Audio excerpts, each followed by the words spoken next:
I couldn't breathe. Not just from the broken ribs, though God knows the pain was blinding, but from the absolute horror of what had just happened. My son, my baby boy, David. He just slammed me against my own kitchen counter, and I heard something crack inside my chest. "Learn your place, Mother," he hissed in my ear before dragging me toward the basement door. His hands, the same hands I used to hold when crossing the street, the same hands I'd taught to tie shoelaces when he was 5, were bruising my arms as Vanessa stood there in my kitchen, wearing my late mother's pearl necklace, watching with that cold smile on her perfectly made-up face. The basement door slammed shut. I heard the deadbolt slide into place from outside. Complete darkness swallowed me, and the pain in my chest was so sharp I thought I might pass out. But then the adrenaline kicked in, cutting through the agony just enough for me to think clearly. They didn't know about the old phone, the one Richard had left in his workshop down here just in case. The one I kept charged hidden behind the paint cans because my late husband had always believed in backup plans. My fingers were shaking so badly I could barely pull it out. I had to use the phone's dim light to see in the pitch-black basement. Every movement sent fire through my ribs, but I managed to pull up the contact, Thomas Chen, my late husband's law partner. Richard's best friend, the attorney I hadn't needed to call since Richard's estate was settled 3 years ago. The phone rang twice. Margaret. Thomas's voice came through confused. It was 8 through on a Friday night, my birthday actually. My 68th birthday. "Thomas," I whispered, my voice cracking with pain and tears. "I need help. David and Vanessa, they've been stealing from me. And David just..." I gasped as another wave of pain shot through my chest. "He broke my ribs. I'm locked in the basement." There was a beat of stunned silence. Then his voice came back sharp and deadly serious. "Don't move. Don't make another sound. I'm calling the police right now and I'm on my way.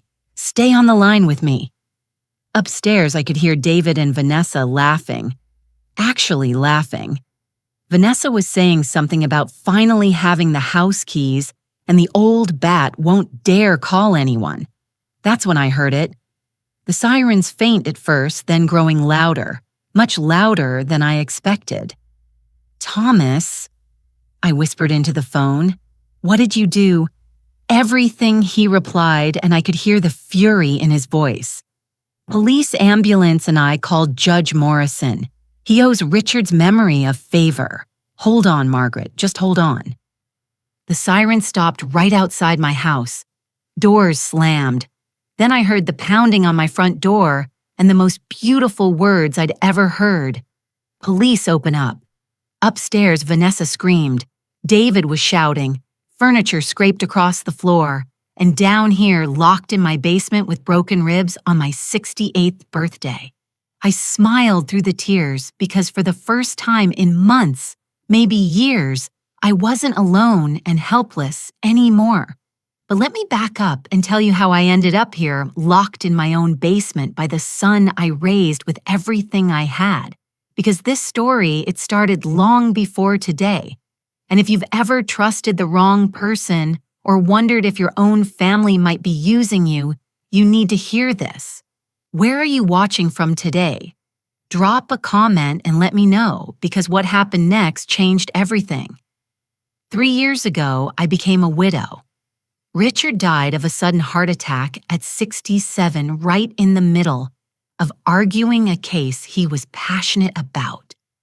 The doctor said he didn't suffer, but I did. We'd been married for 42 years, and suddenly I was alone in our big Victorian house with nothing but memories and more money than I knew what to do with.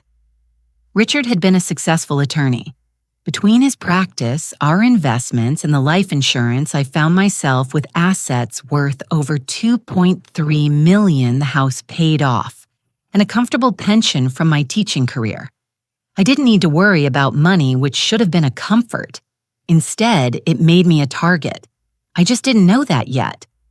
For the first 2 years, David was wonderful, My only child, 42 years old, a lawyer like his father, though not quite as successful if I'm being honest. He'd call every week, visit every couple of weeks with Vanessa, his wife of 5 years. They seemed genuinely concerned about me. "Mom, are you eating enough?" David would ask, looking around my kitchen with worried eyes. "Mom, this house is too big for you," Vanessa would add, touching my arm with what I thought was sympathy. "Have you thought about downsizing?" I appreciated their concern, or at least I thought I did. Looking back now, I can see how stupid I was, how blind. Vanessa was always beautifully dressed when she came over. Designer bags, expensive shoes, fresh manicures every week. She'd worked in real estate before marrying David, but she'd stopped working after the wedding. "David takes such good care of me," she'd say with that bright smile showing off whatever new piece of jewelry she was wearing. I thought she was lucky. I thought my son had married someone who appreciated him. I should have asked myself where all that money was coming from. David's law practice was small, and he'd mentioned more than once that clients were hard to come by. But I didn't ask. I didn't want to pry into my son's finances. That felt invasive, disrespectful somehow. God, I was such a fool. The strange sign started about 8 months ago, right around last Christmas. Vanessa came over to help me organize Richard's old files, or so she said. It was time she'd insisted. Time to let go of some of Richard's things to move forward with my life. I'd left her alone in the study for maybe 20 minutes while I made tea and arranged some cookies on a plate. When I came back, she was closing the filing cabinet quickly, looking flushed. Her hands moved too fast, and I heard the drawer slam shut. "Just straightening things out," she said brightly, smoothing down her cashmere sweater. "You know, Margaret, you really should think about putting important documents in a safe deposit box. What if something happened, a fire or a break-in?" At the time, I thought she was being thoughtful, practical even. Now I know she was casing my files, figuring out what I had and where I kept it. Then David started asking questions. Casual at first, slipped into normal conversation like they didn't mean anything. "Mom, how much is in your savings these days? Just want to make sure you're financially secure. Mom, have you updated your will since Dad died? You really should. You know things change. Mom, I'm still listed as your power of attorney from when Dad was sick, right? Just in case you ever need help managing things." That last one made me pause. I didn't remember making David my power of attorney. Richard had handled all our legal documents, and I was pretty sure we'd set up our estate so everything went to me automatically when he died. But my memory wasn't what it used to be. Or so I thought. Maybe I'd forgotten. Maybe I'd signed something during those awful final weeks when Richard was in the hospital, and I was barely sleeping, barely eating, just trying to hold myself together. "Let me check on that," I said carefully. David's jaw tightened just for a second. Just a flicker of something dark crossing his face, but I saw it. Then he smiled and said, "Of course, Mom, no pressure. Just want to make sure you're protected." In January, they strongly suggested that I add David as a joint account holder on my main checking account. We were having dinner at their house, and Vanessa brought it up while serving dessert. "Just for emergencies, Margaret," she said, setting a piece of apple pie in front of me. "What if you fall and can't access your money? What if something happens and we need to pay your bills? We'd have no way to help you." It made sense.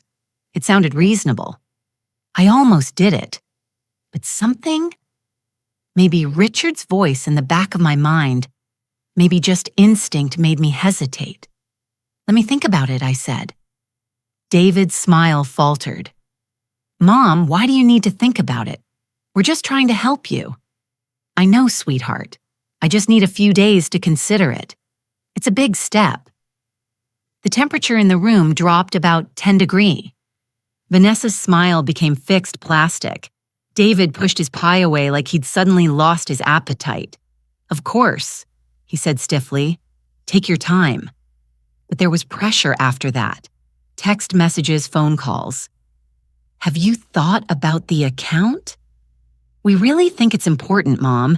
Dad would want you to be protected." That last one made me angry, though I didn't show it. "Don't bring Richard into this," I wanted to say. "Don't use your dead father to manipulate me." But I kept quiet. I still wanted to believe my son had good intentions. Vanessa started dropping by more often, always when David was supposedly at work. She'd ask to borrow things. My mother's pearl necklace for a charity gala, my grandmother's gold brooch for a wedding, a pair of diamond earrings Richard had given me for our 30th anniversary. "I'll bring them back next week," she'd promise. "I just need them for this one event." I always said yes. Why wouldn't I? She was family. She was my daughter-in-law. And I wanted her to like me, wanted to have a good relationship with my son's wife. She never returned a single piece, not one. In February, I noticed my mail was arriving opened. Bills, bank statements, the envelopes were slit carefully, but definitely opened. When I mentioned it to David during dinner at their place, he laughed it off. "Mom, the postal service is terrible lately. Everyone's complaining about damaged mail. You should file a complaint with the post office." Vanessa nodded sympathetically, reaching across the table to pat my hand. "You know, Margaret, you should really sign up for online banking. Paper statements are so unreliable. Plus, they can get stolen from your mailbox. Identity theft is everywhere these days. I didn't want online banking. I liked seeing my statements, holding them in my hands, filing them away properly the way Richard and I had always done. But they kept insisting. They even offered to set it up for me to teach me how to use it. I said no." David's eyes flashed with something I'd never seen before, something cold and calculating. But then he smiled and said, "Whatever you want, Mom. We're just worried about you." Then came my birthday planning in March. I was turning 68 on April 15th, and David called to suggest having a small celebration at my house. "Just family, Mom. We'll bring everything. You don't have to do anything, just relax and let us take care of you for once." That should have been my first major warning. David had never planned a birthday party for me in his adult life. Not once. He usually sent a card and called, and that was fine. I didn't need a fuss. But suddenly he wanted to throw me a party. I should have questioned it. I should have wondered why, but I was lonely. And the idea of having family around on my birthday, on what would be my third birthday without Richard, sounded nice. So I said yes. A week before my birthday, I went to the bank to withdraw some cash. I wanted to make a donation to the library in Richard's memory, $5,000 to fund a reading program for underprivileged kids. It was something Richard would have loved. The teller looked at her computer screen, frowned, and asked me to wait a moment. When she came back, her expression was concerned. "Mrs. Whitmore, your savings account balance is lower than you might expect. You're showing $23,400. A withdrawal of $5,000 would bring you quite close to your minimum balance threshold." My blood went cold. The room tilted. I gripped the counter to steady myself. "That's impossible," I said, my voice barely above a whisper. I had over $40,000 in that account. At my last statement, she turned her screen toward me, and there they were. Withdrawals I never made. $3,000 in January, $5,000 in February, $8,700 just 2 weeks ago. All listed as in-person withdrawals, all supposedly authorized by me. I never made those withdrawals. I never authorized them. Someone was stealing from me. "Can you tell me who made these transactions?" I asked, my hands shaking so badly I had to clasp them together. The teller hesitated, clearly uncomfortable. "The system shows they were authorized by you, Mrs. Whitmore. You'd need to speak with the manager about specific transaction details." I left the bank without the cash, my mind racing. Someone had access to my accounts, someone who knew my routines, my account numbers, my security information, someone I'd trusted, and I was starting to have a terrible suspicion about who that someone might be. I drove home from the bank in a daze, gripping the steering wheel so hard my knuckles turned white. $16,700. Gone. Just gone. And someone had walked into that bank, pretended to be me, and walked out with my money. Not someone. I knew who it was. Deep down, I knew, but I couldn't accept it yet. I couldn't accept that my own son, my baby, the child I'd carried for 9 months, the boy I'd raised, loved, sacrificed everything for, could steal from me. When I got home, I went straight to Richard's old filing cabinet, the one Vanessa had been organizing at Christmas. My hands were still shaking as I pulled open the drawer where I kept all my bank documents organized by year in manila folders, the way Richard had taught me. The folder was nearly empty. Years of statements gone. Only the most recent 3 months remained the ones that wouldn't show the pattern of theft yet. I sank into Richard's desk chair and stared at the empty folder. Someone had gone through my files.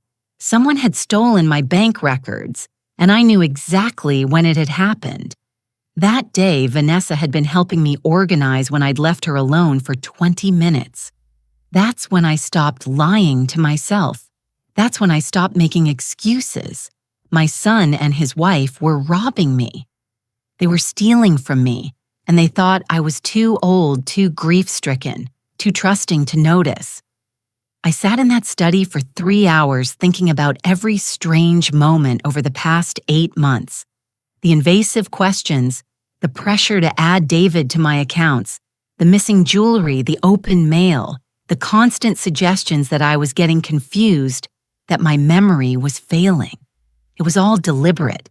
It was all part of a plan. They were gaslighting me, making me doubt my own mind, so that when I did notice things were wrong, I'd blame myself instead of them. Have you ever had that moment where everything suddenly makes horrible sense? Where all the little pieces you'd been ignoring click into place and form a picture you don't want to see? That's what happened to me that night. And once I saw it, I couldn't unsee it. I made a decision. I wasn't going to confront them yet. If I did, they'd just deny everything. Make me seem crazy, maybe even accelerate whatever they were planning.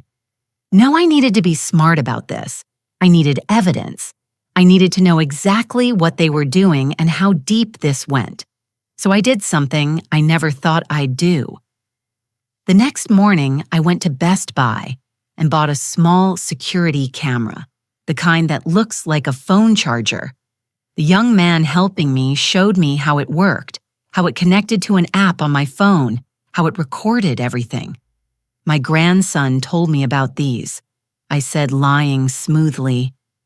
For security, you know, at my age, you can't be too careful. He smiled and helped me set it up right there in the store.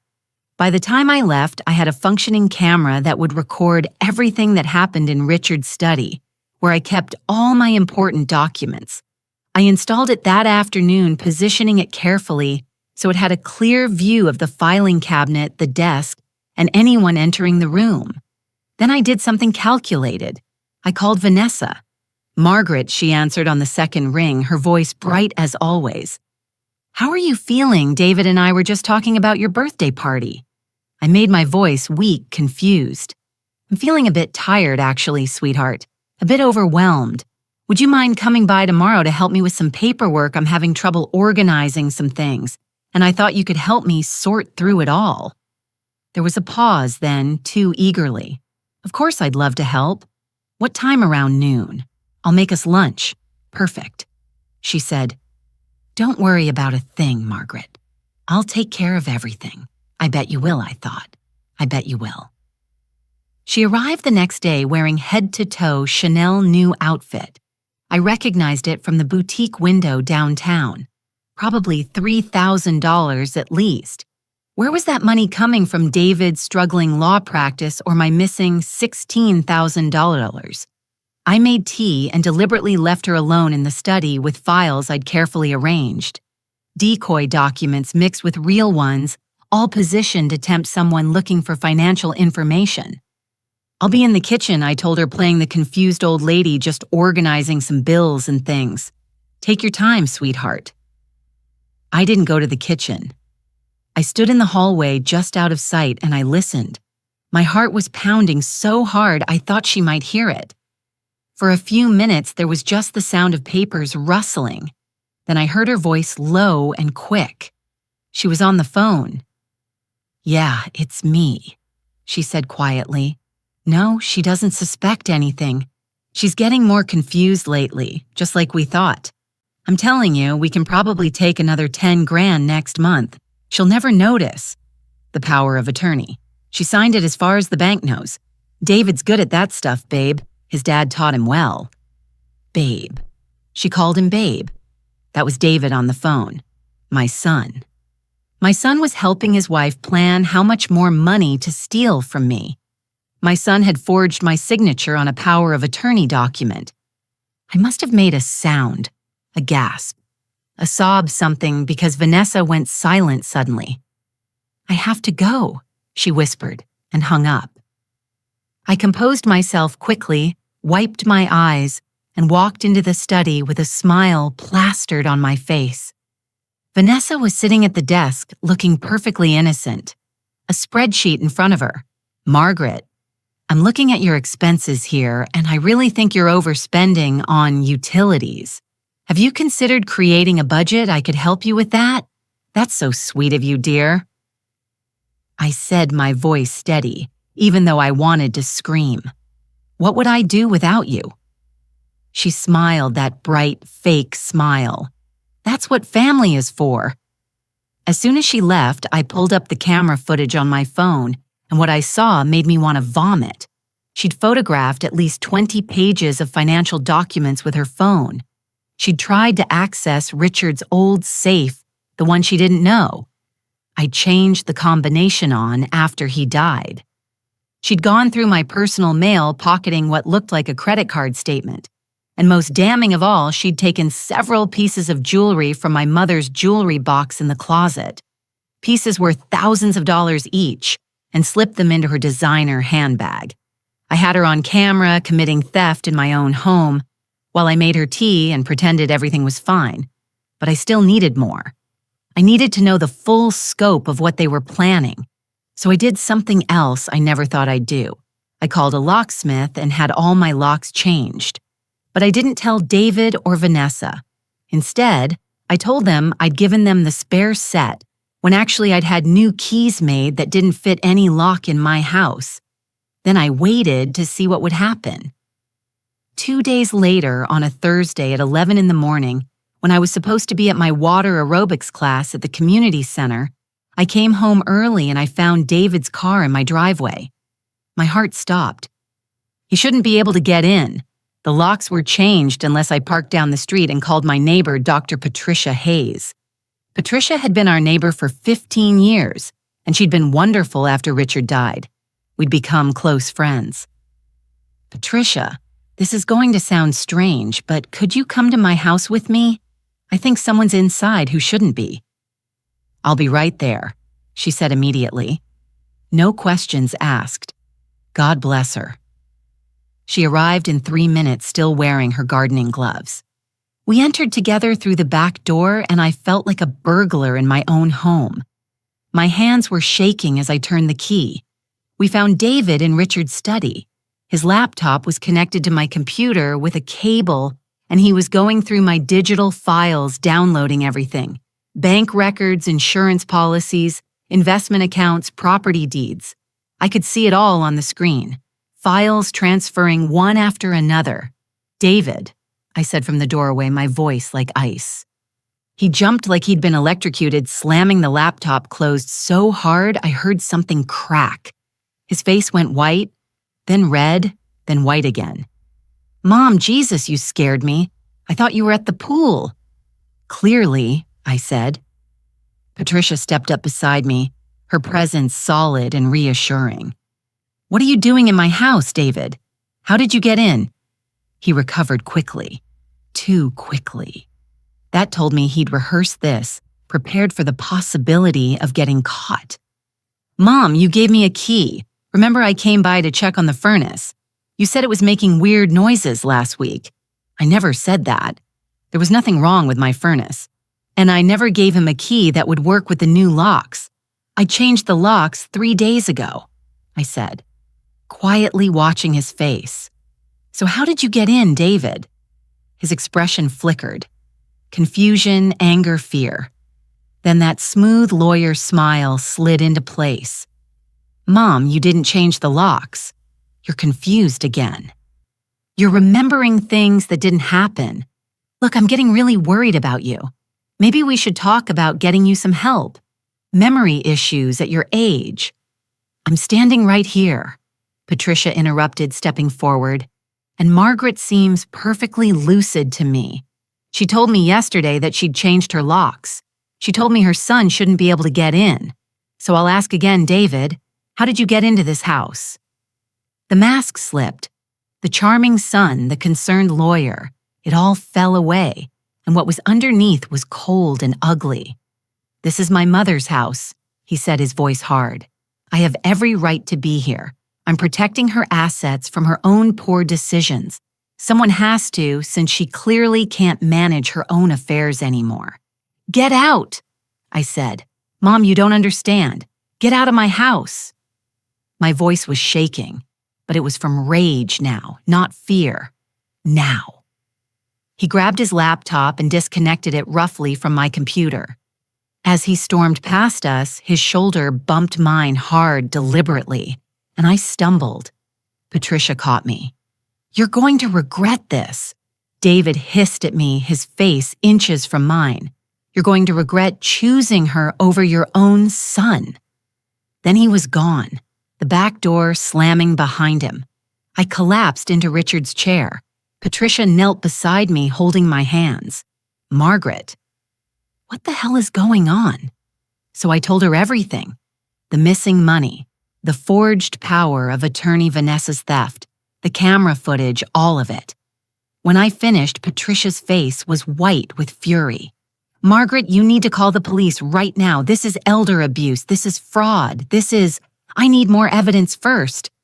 I said, I need to know everything they've done. And then I took a deep breath. Then I'm calling Richard's law partner, Thomas Chen. He'll know what to do. That night, I finally made the call. I told Thomas everything, every detail, every suspicion, every piece of evidence I had. There was a long silence when I finished. Margaret, he said finally, his voice tight with controlled anger. I'm so sorry. Richard would be devastated. But we need to act fast. If they forged a power of attorney, if they've been stealing from your accounts, they might be planning something bigger. Have you checked your will lately? Your property deeds I hadn't. But when I did with Thomas walking me through it over the phone, I discovered something that made my blood run cold. Someone had attempted to file a deed transfer. Someone had tried to sign my house over to David Whitmore using what appeared to be my signature and a notary stamp. The transfer had been rejected, thank God, because the notary's credentials didn't match county records. The attempt had been flagged as suspicious, but the attempt had been made. 3 weeks ago, my son had tried to steal my house.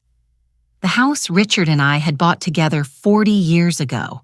The house where I'd raised David. Where I'd celebrated Christmases and birthdays and anniversaries. He tried to take it from me. Thomas, I whispered into the phone, tears streaming down my face. What do I do first? He said, his voice firm and steady. Tomorrow morning, we're going to my office. We're locking down every asset you have. New accounts, new passwords, everything in a bank they can't access. Then we're filing a police report for identity theft forgery and elder abuse. And Margaret, he paused. You need to understand something. This isn't just financial crime anymore. This is dangerous. If they've gone this far, they might go further when they realize you're on to them. He's my son.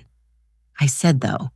The words felt hollow, empty. I know Thomas said gently, but right now he's also a criminal. And criminals don't stop unless someone stops them. He was right. I knew he was right.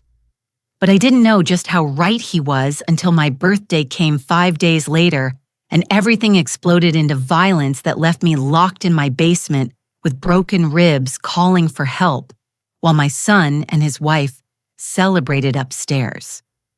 The worst was still ahead of me, and it would start with a birthday party I should have never agreed to attend. The morning after my phone call with Thomas, I met him at his law office at 7 a.m. I'd barely slept. Every time I closed my eyes, I saw David's face. That cold, calculating look when Patricia had confronted him. That wasn't my son. That was a stranger wearing my son's face. Thomas had coffee waiting and a box of tissues, which I appreciated because I'd been crying on and off since midnight. "Margaret," he said, settling across from me at the conference table. "I did some preliminary research last night. I need to ask you some hard questions, and I need you to be completely honest with me. Can you do that?" I nodded, wrapping my hands around the coffee cup for warmth. The office was cold, or maybe I was just cold inside. Has David ever mentioned financial trouble, debts, gambling, anything unusual? I thought about it carefully. He mentioned his practice was slow about a year ago, said clients were harder to find, that the market was competitive, and about 6 months ago, Vanessa complained about their mortgage payment going up, but David said it was just refinancing. Nothing to worry about. Thomas made a note, his pen scratching across the legal pad. "Do you know who they bank with?" I told him. He made another note, then looked at me with an expression I couldn't quite read. "Margaret, I'm going to make some calls today, quietly." Richard and I had contacts at most major banks in the city. Favors owed professional relationships. If David's in financial trouble, I'll find out. In the meantime, we're going to secure your assets, everything today. We spent the next 3 hours at a different bank across town setting up completely new accounts. Thomas had chosen this bank specifically because David had no connections there. No way to charm or manipulate the staff. Everything got transferred. Savings checking, investment accounts, new account numbers, new passwords, new security questions. Make the password something. David would never guess, Thomas instructed. Not birthdays, not anniversaries, something only you would know. I used the name of Richard's childhood dog, and the street where I grew up, information David had never known or cared about. Thomas also had me set up 2-factor authentication biometric login and alert systems for any transaction over $500. "Your son is a lawyer." He reminded me, his voice grim. "He knows how to manipulate systems. We need to be smarter than him." By noon, every penny I owned was secure in accounts David couldn't access. Thomas also had me draft and notarize a new power of attorney, naming him not David, and a new will that explicitly disinherited anyone who contested it or was found to have committed crimes against me. "If they try anything now, they'll find themselves hitting a brick wall," Thomas said with satisfaction. Now he continued, pulling out a folder. "We investigate. I have a private investigator on retainer, one of Richard's old contacts. He's discreet, thorough, and he specializes in financial crimes. I'm putting him on this today.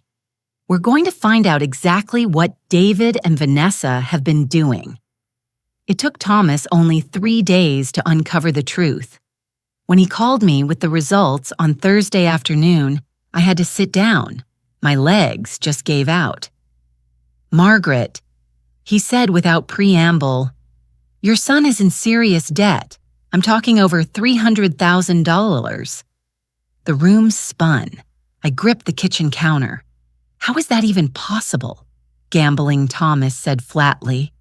"Online poker primarily, but also sports betting and casino trips to Atlantic City. He's been hiding it for years, apparently. Started small after law school, got worse after he married Vanessa. The investigator found accounts at multiple online gambling sites, credit cards, maxed out loans from shady sources. Margaret, some of these people he owes money to. They're not the kind who take no for an answer. I couldn't speak, couldn't breathe. His law practice is barely breaking even." Thomas continued. "He's lost most of his clients due to negligence and missed deadlines. He's been sanctioned twice by the Bar Association for failing to appear in court.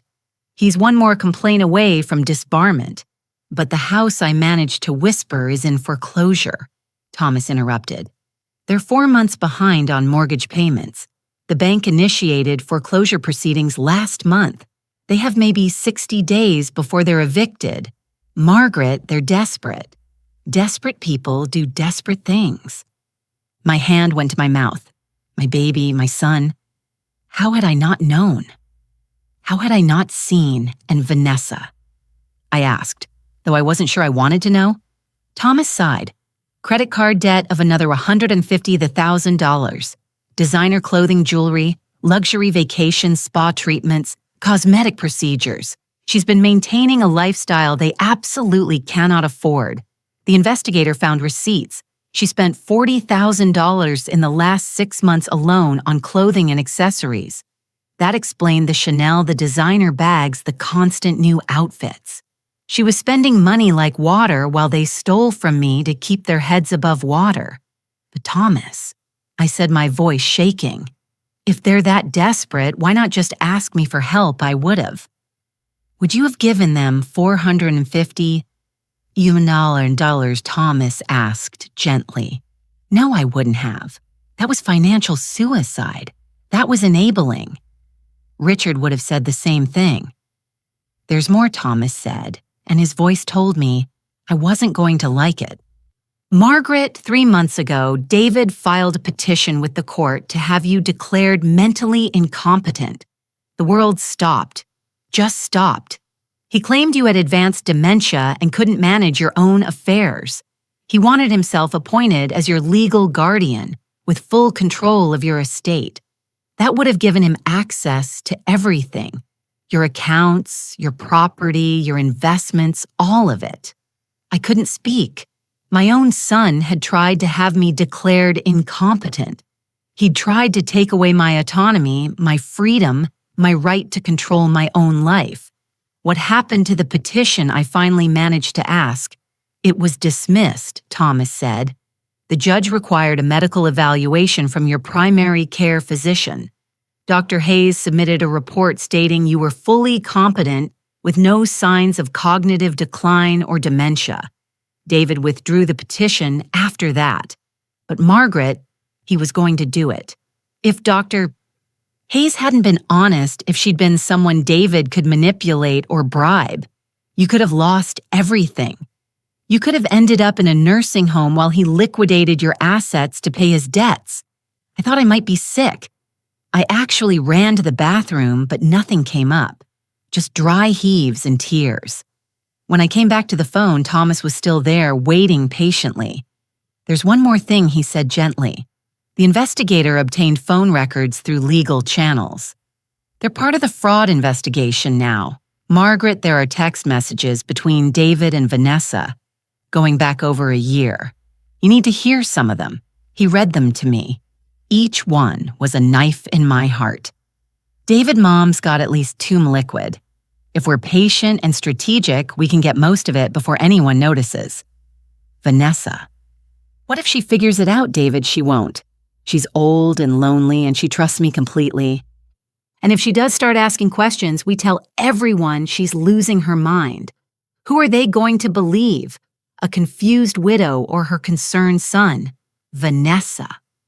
I'm tired of being patient. Can't we just get her declared incompetent and take control? David working on it. Hayes won't play ball, though. Actually examine Mom properly. I'll need to find another doctor willing to sign off. Vanessa. What about the house? Can't we just sell it out from under her? David tried. Deed transfer got flagged because the notary credentials were fake. We need her to actually sign it herself, or we need full guardianship. Vanessa. So we push harder. Make her think she can't handle things anymore. Stress her out. Old people have strokes. David, accidents happen. David, let's not put that in writing. Vanessa, fine. But I'm just saying, waiting for her to die naturally could take years. We don't have years. I stopped Thomas there. I couldn't hear anymore. My son and his wife had been discussing ways to make me die faster, to stress me into a stroke or a heart attack. They weren't just stealing from me. They were planning to kill me, or at least hoping I'd die soon so they could inherit. Margaret Thomas said quietly, "This is beyond financial fraud. This is conspiracy to commit elder abuse. Given that text message, it could potentially be attempted murder or conspiracy to commit harm. We're taking this to the police today, right now. We went to the police station that afternoon. Detective Sarah Morrison took my statement in a small interview room that smelled like coffee and fear. She listened to everything, reviewed the evidence Thomas had compiled, the bank records, the forged documents, the text messages, the camera footage of Vanessa stealing. When we finished, she sat back and looked at me with something like respect in her eyes. "Mrs. Whitmore, you did everything right. You gathered evidence. You documented everything. You protected your assets. A lot of victims in your situation don't even realize what's happening until it's too late. So you'll arrest them?" I asked. She hesitated. "We have enough for fraud, identity theft, forgery, and elder abuse charges. But I need to be honest with you. When we move on this, they're going to know it was you who reported them. They're going to be angry, desperate, potentially dangerous. Do you have somewhere safe you can stay?" I thought about it. Most of my friends were elderly like me, or they knew David and might not believe me. I didn't want to put anyone at risk. "I'll stay in my house," I said firmly. "I'm not running from my own son. I'm not letting him chase me out of the home Richard and I built together." Thomas looked like he wanted to argue, but he knew me well enough to know when I'd made up my mind. "Then we're installing a security system," he said. "Today, top-of-the-line cameras, alarms, motion sensors, panic buttons, and I'm filing for an emergency restraining order right now." That's what we did. By 6:00 p.m., my house was equipped with cameras at every entrance, motion sensors on every window, and panic buttons installed in the kitchen, bedroom, and study. Dr. Patricia Hayes, who'd come over when she heard what was happening, insisted I keep her number on speed dial. "Margaret," she said, holding both my hands in hers. "I've known you for 15 years. You're one of the strongest women I've ever met. But please promise me you'll call if you feel unsafe. Promise me you won't try to handle this alone." I promised, and I meant it. But I didn't realize how fast things would escalate, how desperate they'd become. The next morning, Friday, Thomas filed the restraining order with the court. By noon, David and Vanessa had been served with papers prohibiting them from contacting me or coming within 500 FT of my property.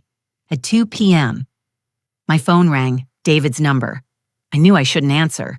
Thomas had told me not to engage, but some part of me, the mother part, the part that still remembered holding him as a baby, teaching him to ride a bike, crying at his law school graduation, couldn't resist.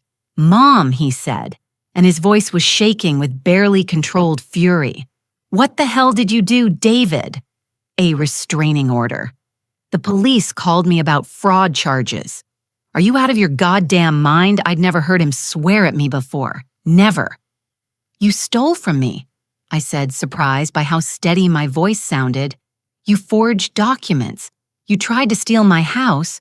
You tried to have me declared incompetent. Did you really think I wouldn't find out?" There was silence, long and heavy. Then he laughed. Actually laughed, and it was the ugliest sound I'd ever heard. "Mom, you're confused. We were trying to help you. You clearly need professional help if you're making these kinds of wild accusations against your own family." "I have evidence," I interrupted. "Bank records showing the theft. Camera footage of Vanessa stealing jewelry from my home. Text messages between you and Vanessa discussing how to steal from me and make me die faster. I know everything, David. Everything." The laughter stopped. When he spoke again, his voice was ice cold. "You're going to regret this, mother. You're going to regret choosing strangers over your own family, over your own blood. You chose money over me," I said, tears streaming down my face. "You stopped being my family the day you decided to steal from me. You stopped being the son I raised."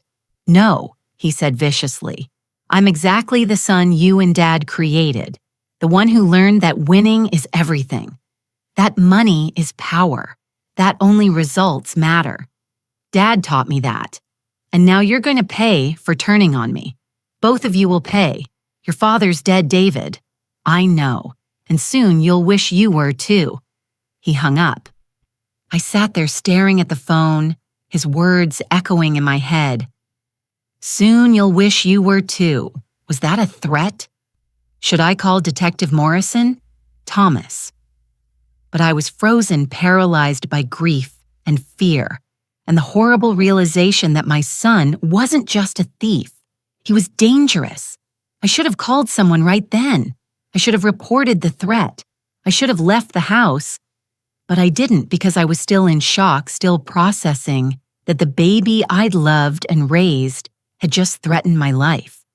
And that's why, when my birthday came 3 days later on Monday, I made the fatal mistake that would end with me locked in my basement with broken ribs. They texted from Vanessa's phone, probably thinking that didn't violate the restraining order, saying they wanted to apologize, that they had a birthday gift, that they wanted to talk things through like adults. I knew it was a trap, but some stupid, desperate part of me hoped that maybe, just maybe, they'd realize what they'd done. Maybe they wanted to make it right. I was so wrong. And what happened when I opened that door would change everything. April 15th, my 68th birthday. I woke up that morning wishing Richard was still alive. He'd always made birthdays special.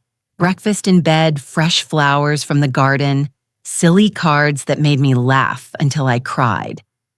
This year, I woke up alone in a house that felt more like a fortress than a home, with cameras watching every door and panic buttons installed in every room.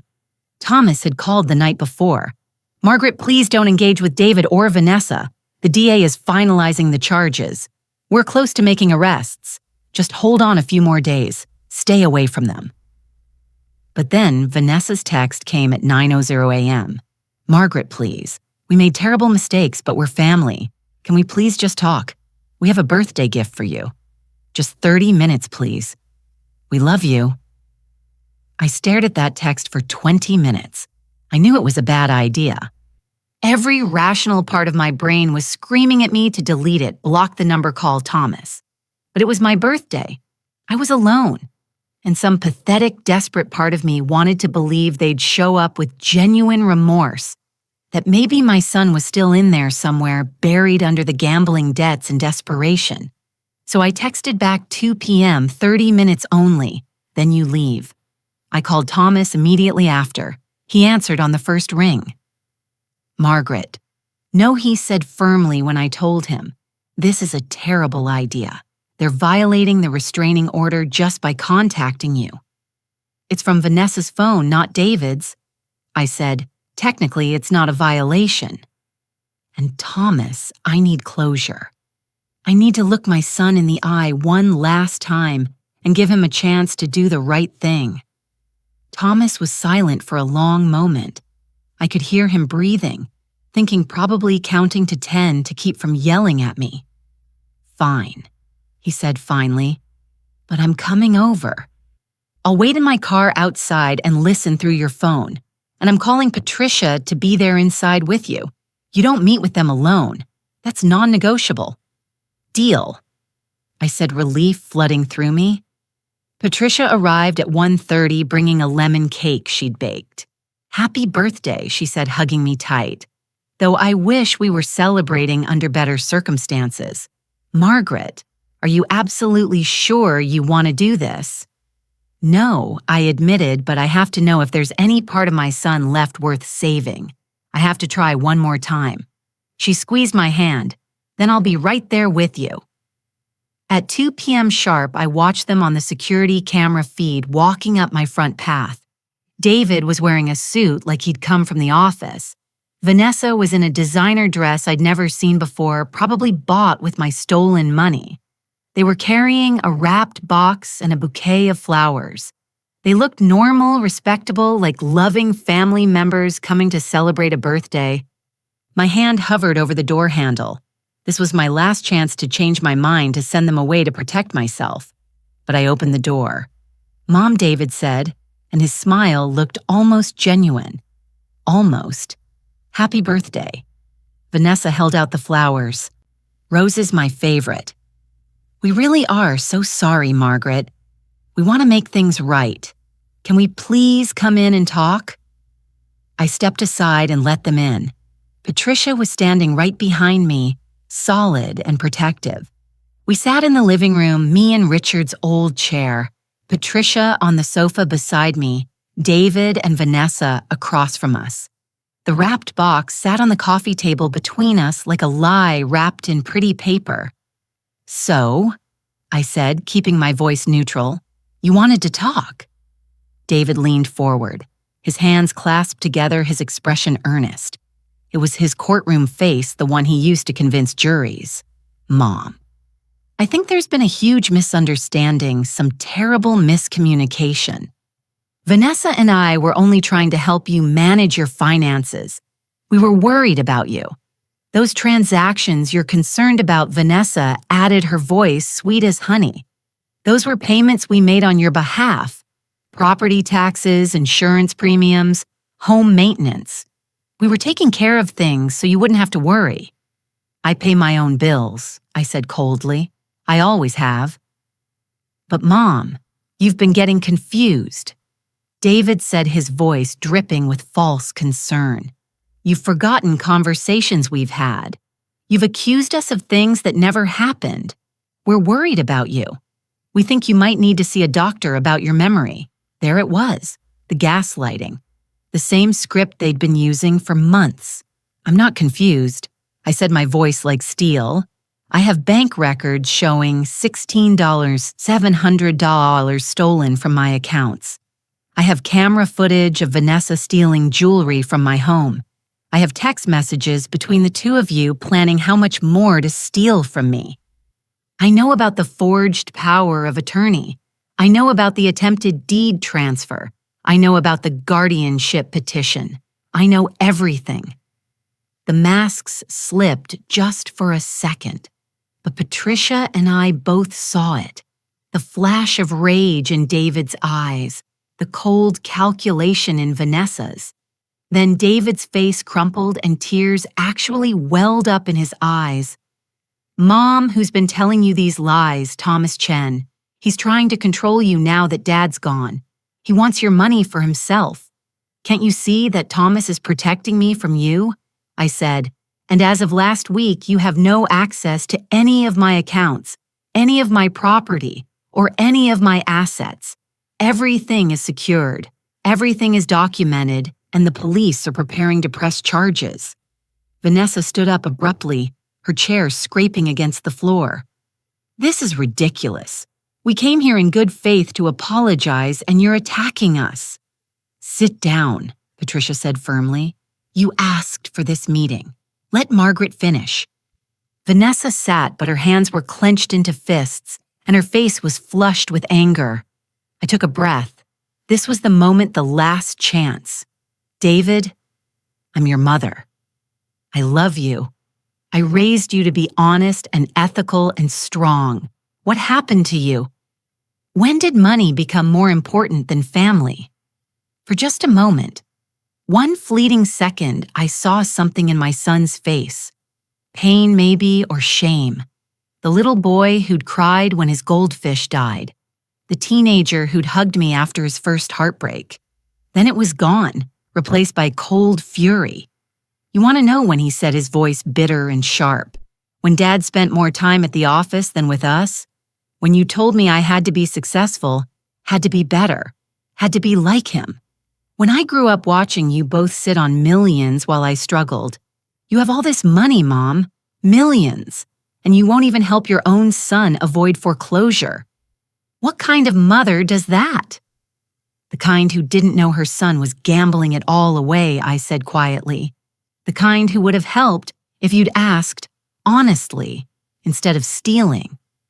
David, you could have come to me. And what?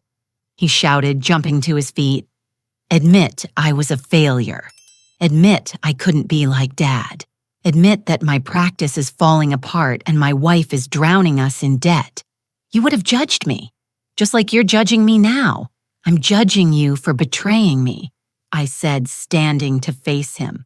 For forging my signature, for trying to steal my home, for trying to have me declared incompetent, for stealing from me and lying to me for over a year. We needed that money, Vanessa screamed, jumping up. You don't need it. You're old. You're going to die soon anyway. Why should you sit on millions while we lose everything? The room went silent. Patricia gasped. I felt like I'd been slapped. And David looked at his wife with something like horror, as if he'd just realized how far they'd actually fallen. Vanessa, he started. No, she snapped, her face twisted with rage. I'm done pretending. She's a selfish old woman who cares more about control than helping her own family. Well, you know what, Margaret? You're going to die alone in this house, and when you do, we'll contest that new will and take everything anyway. You can't stop us. Get out. I said, my voice shaking. Both of you get out of my house right now. We're not finished, Vanessa started. Get out or I'm calling the police right now, Patricia said, already pulling out her phone. You're violating a restraining order and making threats. I'm a witness to all of it. David grabbed Vanessa's arm. We're leaving, he said quietly. But as he passed me, he stopped, looked me in the eye, and then his hand shot out and shoved my shoulder hard. I stumbled backward, caught myself on the chair. It wasn't violent enough to knock me down, but it was deliberate, aggressive, a warning.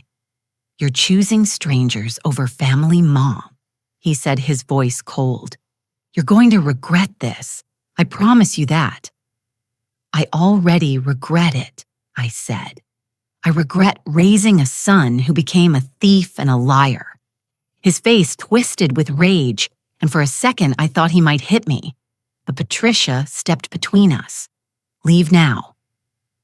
They left without the gift, without the flowers.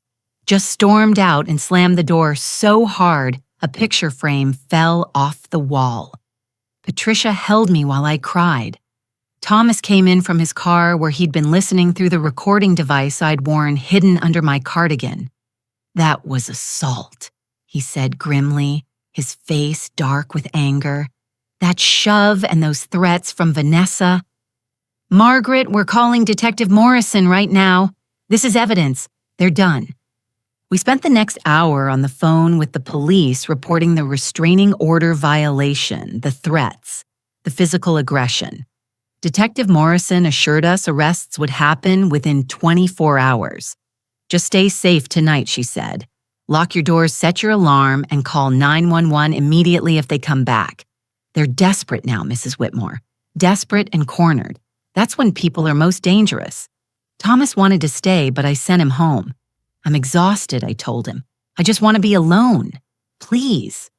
He left reluctantly, making me promise 3 times to call if anything felt wrong.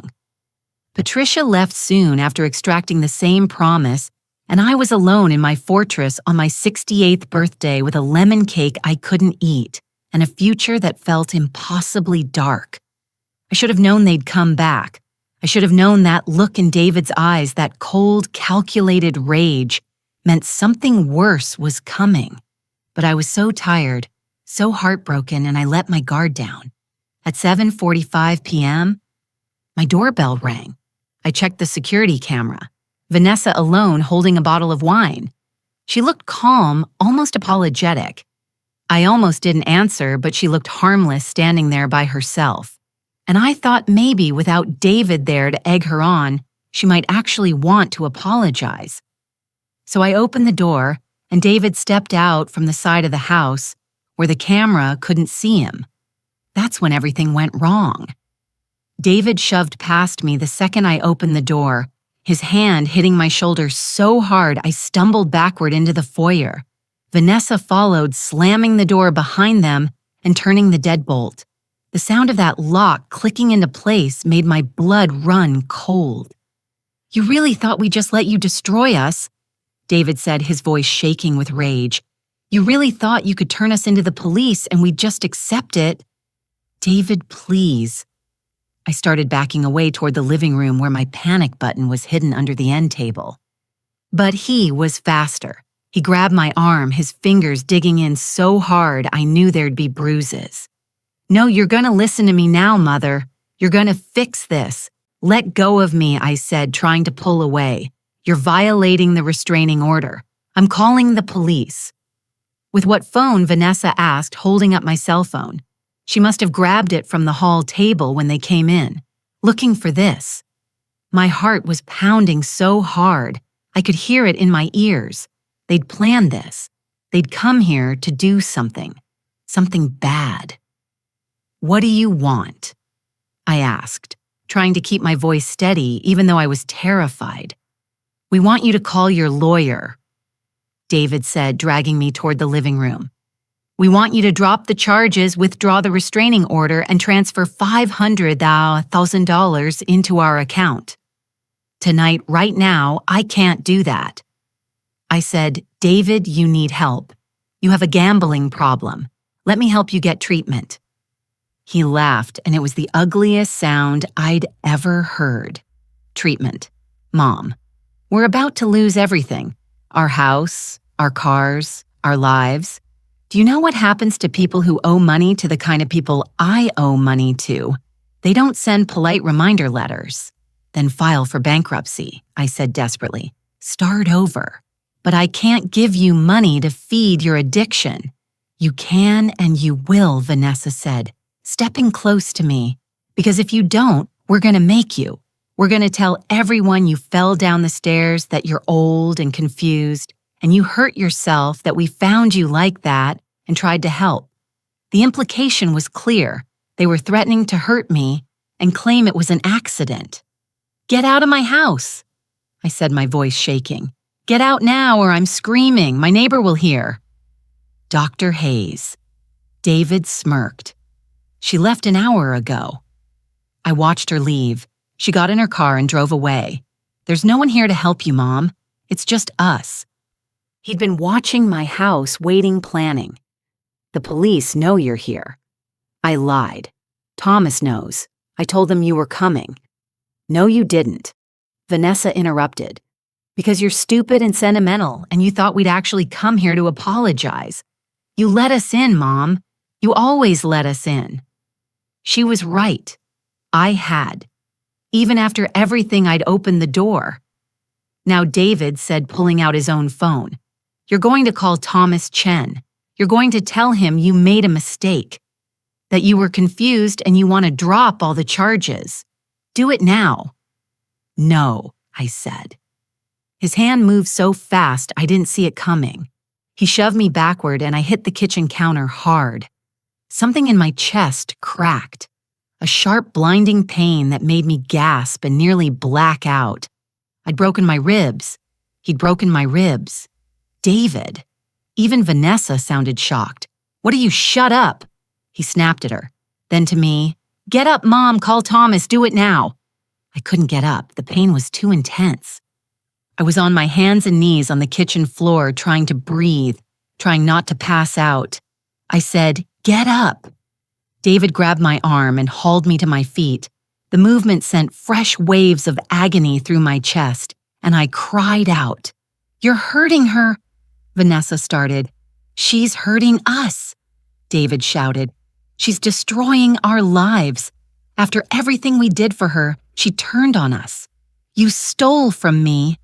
I gasped out, tears streaming down my face. "You tried to steal my house. You're thieves." He hit me not with his fist, but with his open hand across my face.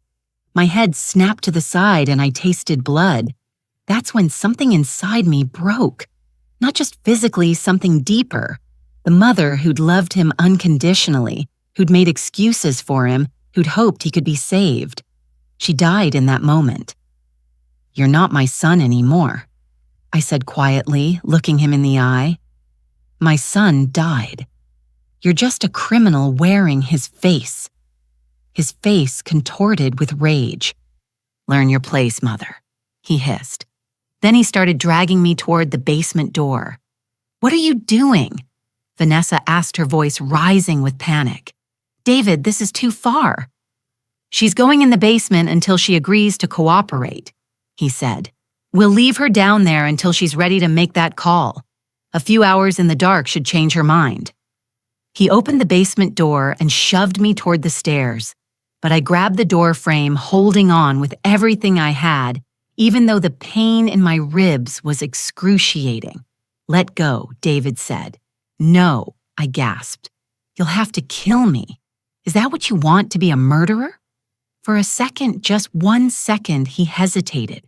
And in that second, I saw my son, the real David, buried under the desperation and the addiction and the choices that had brought him here. He looked horrified, lost. Then Vanessa's voice cut through. "Just put her in the basement, David. We don't have time for this." And he was gone again. He pried my fingers off the door frame and pushed me. I fell down 3 stairs before I could catch myself, and the pain when I landed made me scream. "David, please."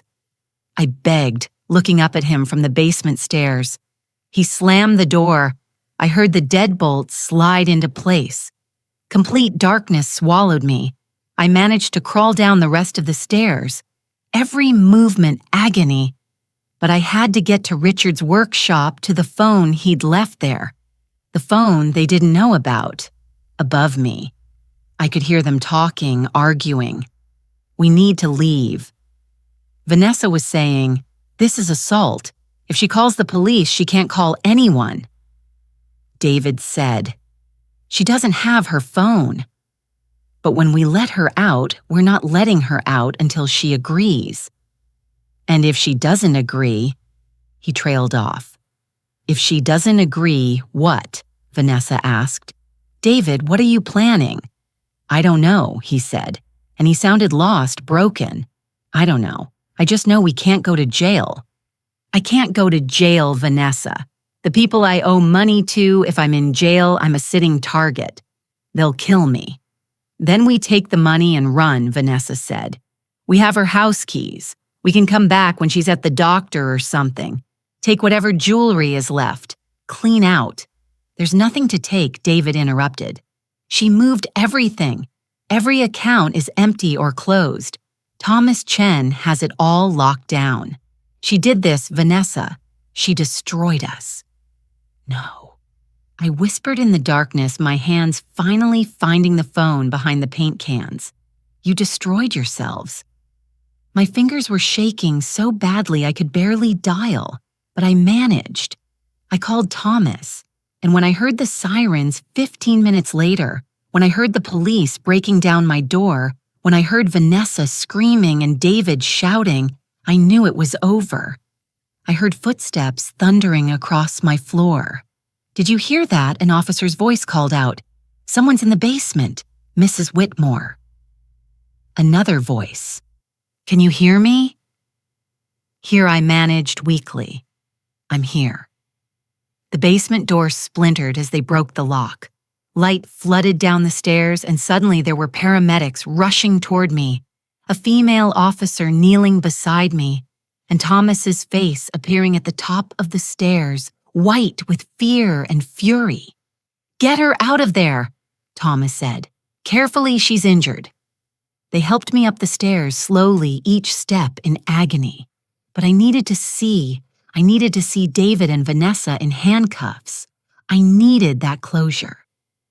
We reached the main floor, and there they were. David on my sofa with his hands cuffed behind his back.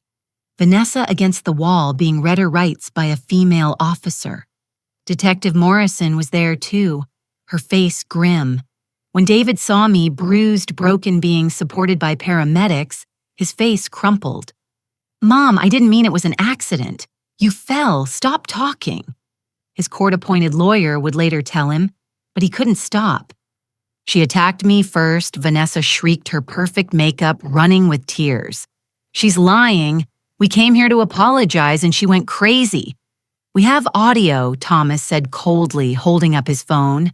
Margaret was wearing a recording device. "We have everything. Every word, every threat, every moment of violence, your own voices convicting you. David's face went white, then gray. He looked at me, and for just a moment, I saw the little boy who used to crawl into my bed during thunderstorms. "Mom," he whispered, "I'm sorry. I'm so sorry. I didn't want it to be like this. I didn't want officers." Detective Morrison interrupted. "Get them out of here. David Whitmore, Vanessa Whitmore. You're under arrest for assault and battery, elder abuse, unlawful imprisonment, violation of a restraining order, extortion, and attempted robbery. You'll be formally charged at the station." They took David first. As they walked him past me, he tried to stop. "Mom, please keep moving," the officer said, not unkindly. "Mom," David called back as they led him to the door. "I love you, Mom, please."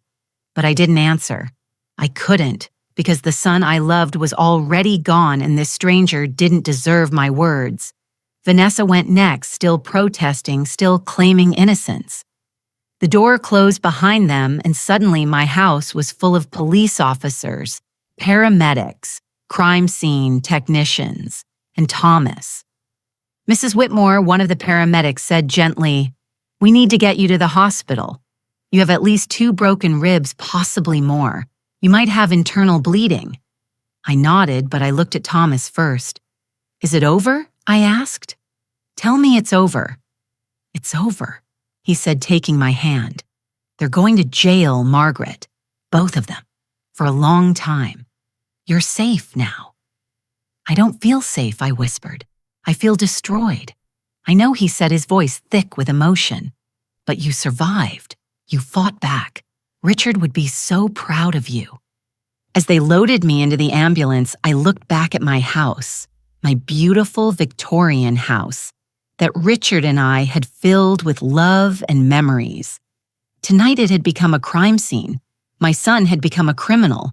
My family had shattered into pieces that could never be put back together. But I was alive. Broken, but alive. And sometimes survival is its own kind of victory. I spent 3 days in the hospital. 2 broken ribs, severe bruising, and what the doctors called emotional trauma. They wanted to keep me longer, but I insisted on going home. My home, not a hospital room that smelled like disinfectant and fear. Thomas picked me up on a Thursday morning. Patricia was waiting at my house with fresh flowers in every room and all the locks changed again. They'd cleaned up the evidence of what happened. The broken basement door, the scuff marks on the floor where I'd been dragged. But they couldn't erase the memories. "How are you feeling?" Patricia asked, helping me settle into Richard's chair. "My chair now." "Like I survived a war," I said honestly. "But I'm not sure what I survived for. The first few weeks were the hardest. Every sound made me jump. Every knock on the door sent my heart racing.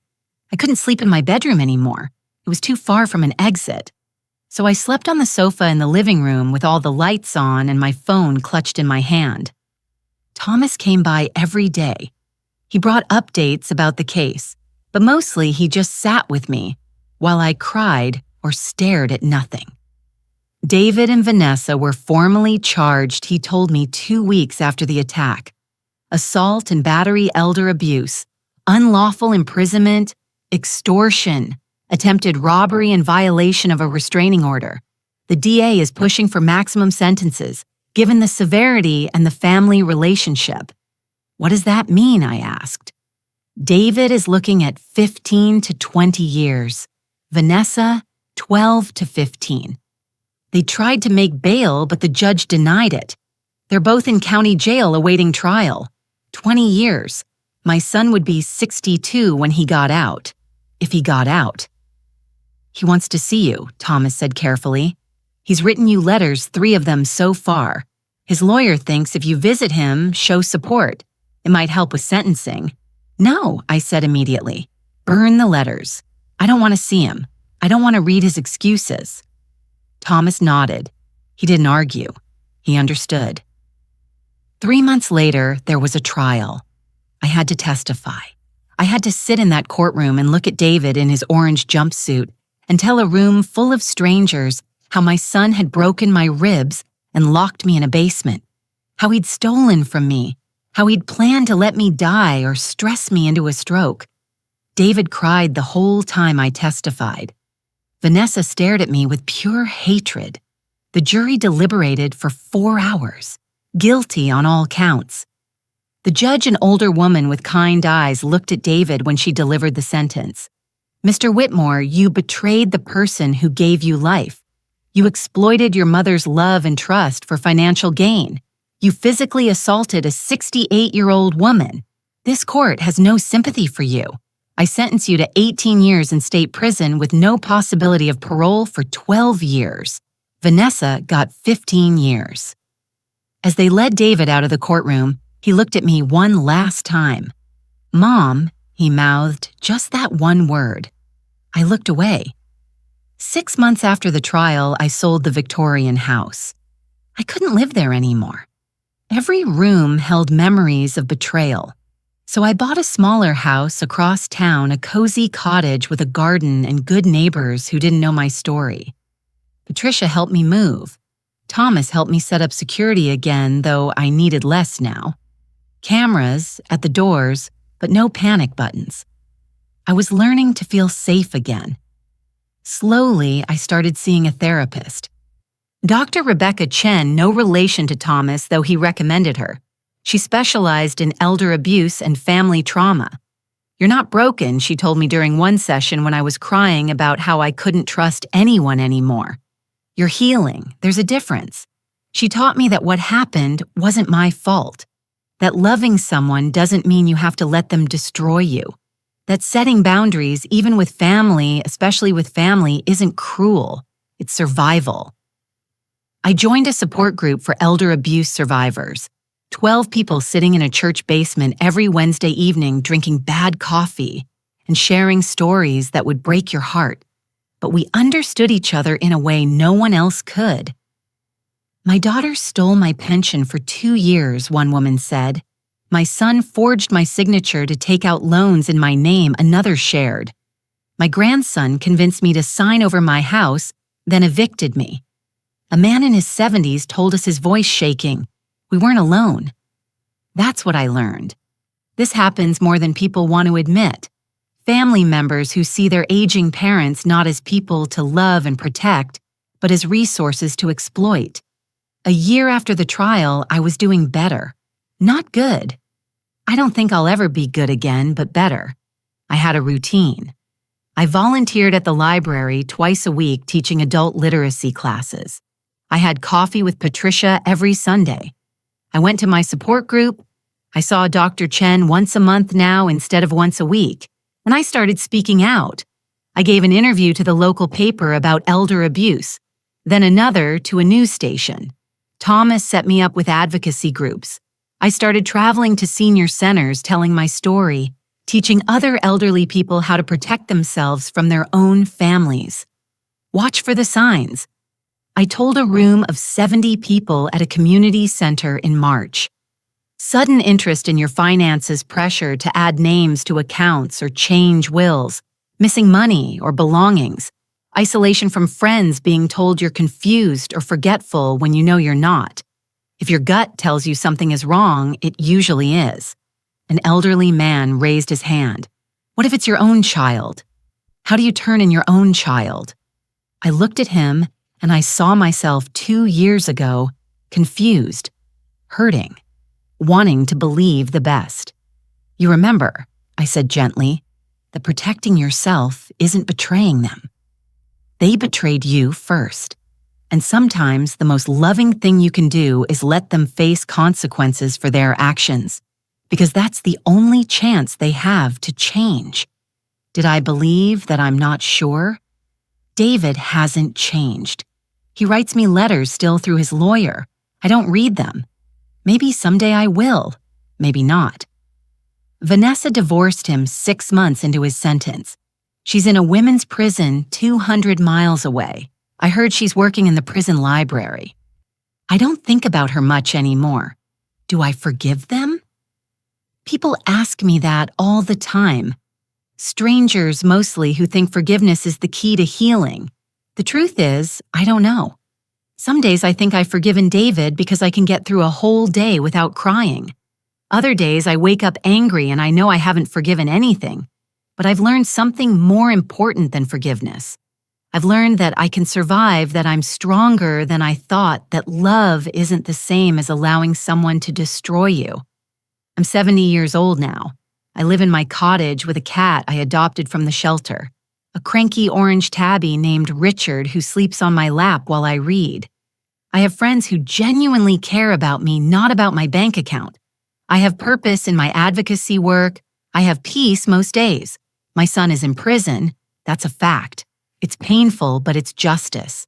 And me, I'm still here, still standing, still fighting to make sure what happened to me doesn't happen to someone else. If you've ever been betrayed by family, if you've ever wondered if you're crazy for suspecting the people who are supposed to love you, if you've ever felt trapped by your own loyalty, I want you to know something. You're not alone. This happens. It's real. And it's not your fault. Protect yourself. Document everything. Trust your instincts. Ask for help. And remember that surviving isn't the same as giving up. Sometimes survival is the bravest choice you can make. I survived. And if you're in a situation like mine, I hope you will too. Thank you for listening to my story. If this helped you, please leave a comment below. Share your story if you feel safe doing so. And if you know someone who might be experiencing elder abuse, reach out to them. Sometimes just knowing someone sees what's happening can save a life. Take care of yourselves and remember you're stronger than you think.